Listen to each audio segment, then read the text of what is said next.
Hello everybody and welcome back to Advanced Maths. Today we're looking at velocity time graphs. Here we have a picture of a velocity time graph. It's got a velocity axis where the y-axis is, and it's got a time axis across the bottom, that's the x-axis. Velocity time. Velocity is measured in meters per second and time is measured in seconds. Our questions are, we have to describe the motion of the object, we have to, what is the velocity at 7.5 seconds, what is the acceleration at 20 seconds, and when is the velocity 6 meters per second. Okay, let's figure this out. So, describe the motion of the object. Well, the first part of the graph, it has a flat line from 0 to 5 seconds, and that has a velocity of 4 meters per second for all of that time. It is flat. That when it's flat, it means the velocity remains constant. It stays the same. So for the first 5 seconds, velocity remains constant at 4 meters per second. For the next section of the graph, the velocity is going up. We can see it goes from 4 meters per second to 8 meters per second. That means it is accelerating. When you see a line going up on a velocity time graph, that means it's accelerating. The next section, between 10 and 15 seconds, is a constant velocity again. That means the velocity is staying constant at 8 meters per second. The velocity doesn't change in this time interval. Finally, between 15 and 27.5 seconds, we have a slowing down, a decelerating object. It's going from 8 meters per second to 0 meters per second. And 0 meters per second means it stops. So it actually slows down to a complete stop in this time. It is decelerating. That's the opposite of accelerating. Okay. Now, it says, what is velocity at 7.5 seconds? We draw a line up from 7.5 to the red line and then go across, and we get 6 meters per second. The velocity at 7.5 seconds is 6 meters per second. What is the acceleration at 20 seconds? Well, we find 20 seconds on the graph, we go up, and we find where the red line is at 20 seconds. And to find the acceleration, we're going to find the change in velocity divided by the change in time. That's how we find the acceleration.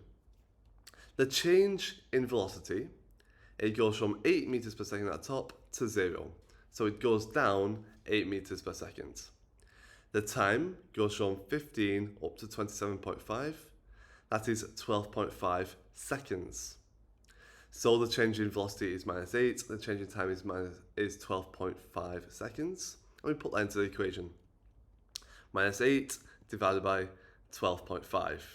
Type that into your calculator and you get minus 0.64 meters per second. And we have the acceleration. And in fact, this is the exact same as calculating the gradient. It's how much you go, the change in y divided by the change in x, the rise over run. And so acceleration is the same as the gradient on the velocity time graph. Finally, when is the velocity at 6 meters per second? We go find 6 meters per second on the graph, we go across, and we go down. Similarly, we have a second answer. We find 6 meters per second and we go across again and we go down. And we find that it is traveling at 6 meters per second at 2 separate moments in time, at 7.5 seconds and at 18 seconds. And we've answered those 4 questions. The final thing to look at is the distance travelled. It says, what is the total distance travelled by the object? And for this, the total distance travelled is given by the area underneath the graph. So, to do that, we're going to split the graph into different shapes that we can find the area of. Let's start by finding the area of this rectangle. It's 5 across and 4 up. 5 times 4 is 20, so that in that time it travels 20 meters. In the first 5 seconds, it travels 20 meters. Which makes sense because it's going at 4 meters per second for 5 seconds. 4 times 5, 20. Next, we've got a trapezium shape here, and to find the area of this trapezium, we'll use the trapezium formula, which is a plus b divided by 2 times the height. And where a and b are the parallel sides opposite each other. A here is 4 and b here is 8. That's the two heights of the graph. It's also 5 seconds across. 4 plus 8 divided by 2 is the same as 12 divided by 2, which is 6 times 5 is 30 meters. Now we've got this rectangle here, which is 5 across and 8 up. 5 times 8 is 40 meters. It travels 40 meters in that time.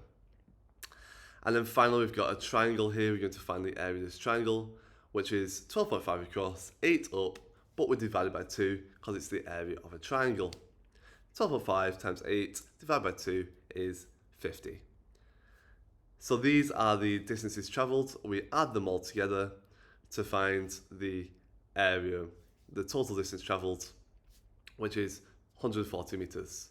We did that by finding the total area underneath the red line. And we do that by figuring out, splitting it into different areas that we can work out.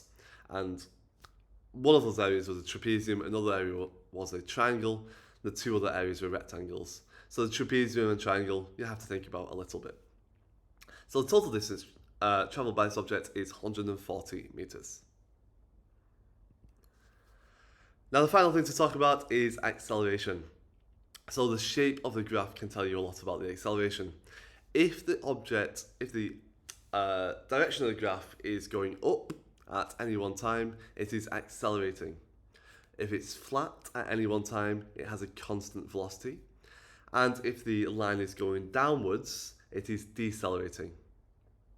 So acceleration, constant velocity or deceleration, depending on where the graph is going at any one time. If it's steeper, if the line is steeper, it is accelerating faster, or if it's steeper going downwards, it is decelerating faster.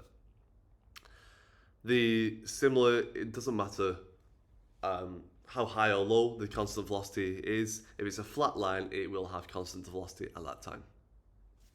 And that's everything I have to tell you about distance velocity time graphs. Thank you for watching. I hope you found this useful. If you found it useful, remember to like and subscribe to support the channel.